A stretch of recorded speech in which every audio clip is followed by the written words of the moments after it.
मित्रों, ये हमारा गुलाब का रस है। आज 3 दिन हो चुके हैं। तो इसे हम क्या करेंगे कि इसे हम नीचे जो हमारा मलबा जम चुका है, नीचे से 1 अंगुल ऊपर से इसे गरम छुरी से छेद करेंगे, एक स्टील के बर्तन में रख के, जिससे इसका तलवे में जो मलबा जमा है उसको छोड़ करके सारा रस जो है वो निकल जाए।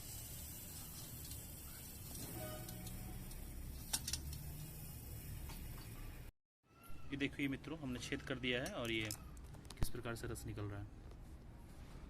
देखिए हमने छेद कहाँ किया है, तलवे से थोड़ा सा ऊपर। इसे फिर एक बार छानना जरूरी है इस रस को। इसी प्रकार से किसी भी चीज़ का फिल्टर रस हमें निकलता है, हम इसी प्रकार से प्राप्त करते हैं फिल्टर रस।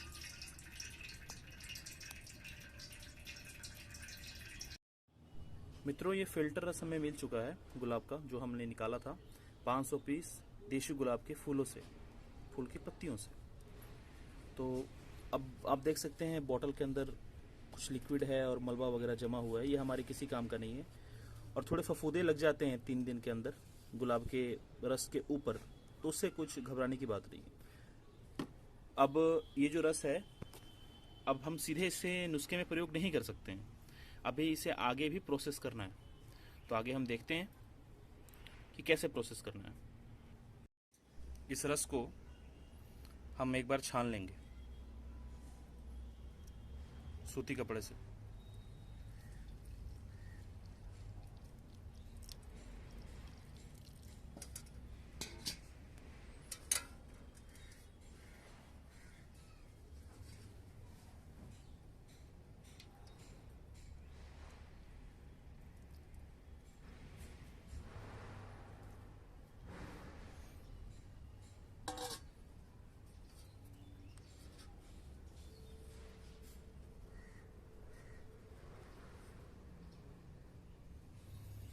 अब इसे हम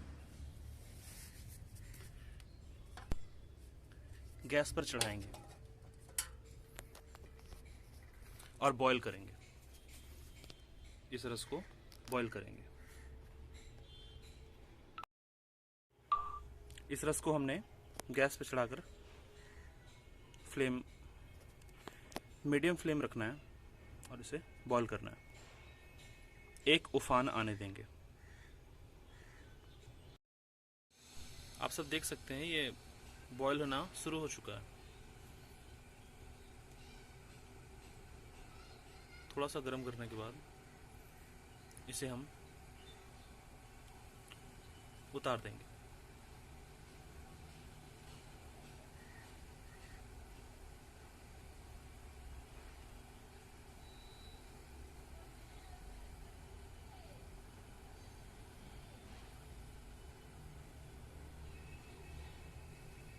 ये बॉईल हो चुके हैं।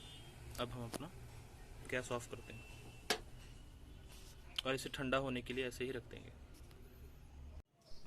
मित्रों, आप लोगों ने देखा था कि किस प्रकार हमने गुलाब के रस को बॉईल किया था ओवन में। बॉईल करने के बाद हमने उसे ठंडा होने के लिए रख दिया था। बिल्कुल ठंडा हो जाने के बाद हमने उसे इस कांच के बॉटल में भर लिया है, रिजर्व कर लिया है। अब यह पूरी तरह से तैयार हो चुका है किसी भी नुस्खे में डालने के लिए। ये लगभग हमारा 500 ml हमें मिला है ये रस। और ये आप देख सकते हैं हमने इस बॉटल के ऊपर छेद भी कर दिया है इसके ढक्कन पे। इसका रीज़न ये है कि अगर इसमें कोई भी गैस बनती है तो वो इस छेद के सहारे निकल जाएगी। अब इसे हमें 5 दिन के लिए ऐसे ही फ्रिज में रख देना है। यदि ठंड का मौसम हो तो आप बाहर भी रख सकते हैं। नॉर्मल मौसम में या गर्मियों के मौसम में आप इसे फ्रिज में रख दें। 5 दिन फ्रिज में पड़ा रहेगा। इसके ऊपर यदि किसी प्रकार की फफूंदे या जाला पड़ जाता है तो आप उससे निकाल लें रस को और उस फफूंदे को फेंक दें। यदि नहीं पड़ती है तो कोई बात नहीं है, क्योंकि एक बार इसके ऊपर फफूंदे पड़ चुकी है जब हमने इसे 3 दिन के लिए रखा था। तो इसे हमने रस को निकाल करके, फिल्टर रस को और इसके फफूंदों को और इसके नीचे बची हुई जो कचरा था उस दोनों को हमने फेंक दिया, बॉटल भी फेंक दिया।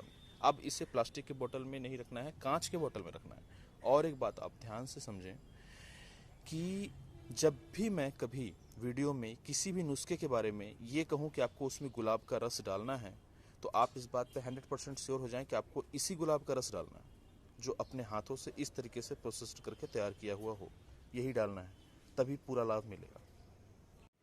कुछ भाई पूछ रहे थे कि इस गुलाब को निकालते समय जब हम इसकी पत्तियों को कूट करके और इसका रस निकाल रहे थे, तब कुछ भाइयों ने वीडियो के कमेंट में पूछा था कि क्या इसमें पानी मिलाना है।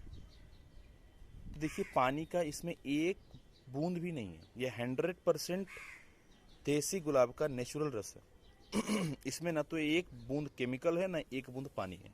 ये इतना गाढ़ा है, यदि किसी कपड़े में गिर जाए तो इसका दाग नहीं छूटेगा, इसलिए थोड़ा सावधानी भी रखें आप। ये इतना ज़्यादा गाढ़ा है, मार्केट में मिलने वाले गुलाब जल या गुलाब रस से यह 10 गुना ज़्यादा इफेक्टिव है, बहुत ज़्यादा इफेक्टिव है। ठीक है, जिस भी नुस्खे में डालेंगे उसकी पावर ये कई गुना बढ़ा देगा। तो अब मैं बताता हूँ इसे मैं किस लिए बना रहा था। इसे मैं धातु पौष्टिक में डालने वाली एक दवा जिसका नाम है प्रवाल पिष्टी, वो डालने के लिए इसे मैं बना रहा था। प्रवाल पिष्टी क्या होती है, क्या फ़ायदा करती है, कैसे बनाई जाती है, वो सब अगले वीडियो में इसे बताएंगे। अब इसे 5 दिन के लिए ऐसे ही छोड़ देंगे। 5 दिन के बाद इसे हम प्रोसेस में ला सकते हैं। वैसे ये रस पूरी तरह से तैयार हो चुका है। मिलते हैं मित्रों नेक्स्ट वीडियो में, तब तक के लिए नमस्कार।